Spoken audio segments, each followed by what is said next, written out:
To know thyself, Aristotle said, or is recorded of having written, is the beginning of wisdom.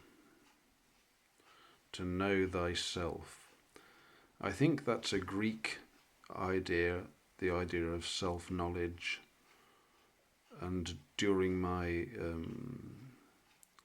psychotherapy, it was something that was greatly praised and encouraged, to know oneself, to search into the heart, as it were, and to find out who I was. I think I was encouraged to do that.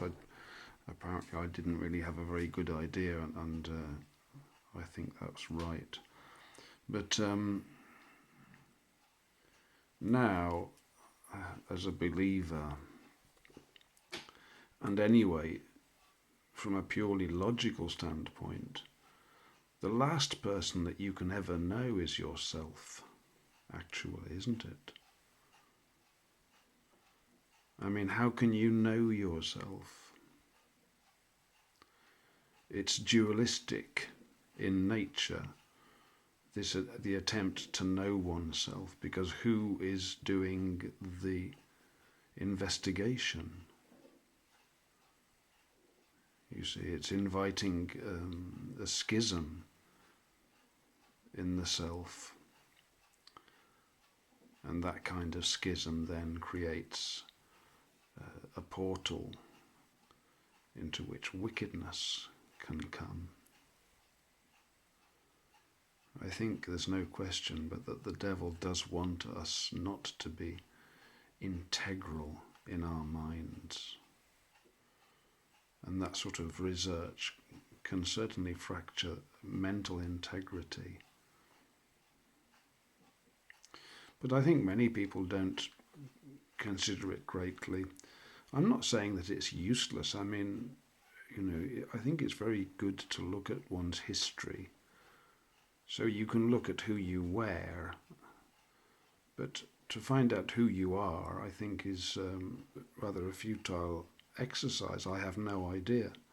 And the thing comes to mind recently because I've proved to be so unpopular in my life that I just haven't got any friends, and my marriage didn't last, and this other one didn't last, and various other situations, and so ultimately here I am alone, and I feel a bit miserable about it sometimes, but of course there's a fairly strong possibility that I'm alone through entirely my own fault. And to establish whether that's true or not, I suppose I'd have to know myself. I mean, maybe I'm not the sort of likeable person that has friends, I don't know. But I just don't know. It seems in my mind that I'm a reasonable sort of a man, but I can't really make that judgment at all.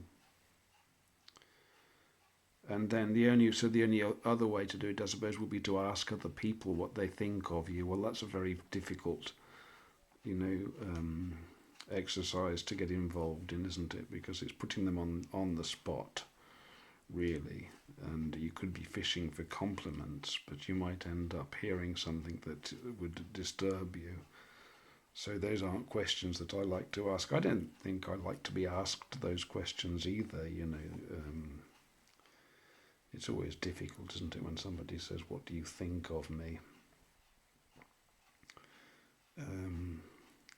So that doesn't really help. But I don't know who I am. What do I know?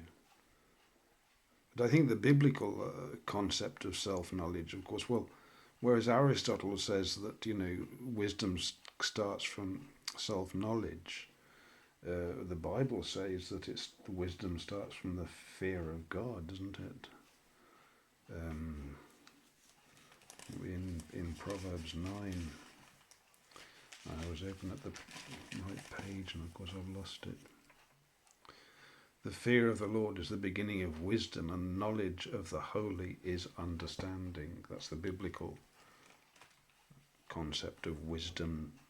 Aristotle or Socrates, or whoever it was that said that. They're following a different philosophy entirely. And really, I mean, the whole focus of the Bible is not to know oneself, but to know God, isn't it? To become acquainted with His holiness and His laws and His justice. And the more we are acquainted with God, the more we know ourselves, because we become a part of God in a way, if we act in concert with His will.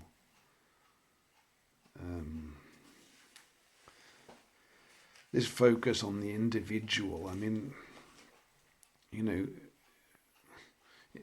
those who follow the Bible, we know that we're rotten to the core anyway. So, you know, it's not something that you would want to particularly investigate, probably, is it? Something that is rotten and something that is anyway so ephemeral. Is so ephemeral. I mean, really. I think I'd rather spend my time thinking about the holiness of God. That seems to me to be a worthwhile area of study. A worthwhile area of study. But, oh yes. We are quite temporary, are we not?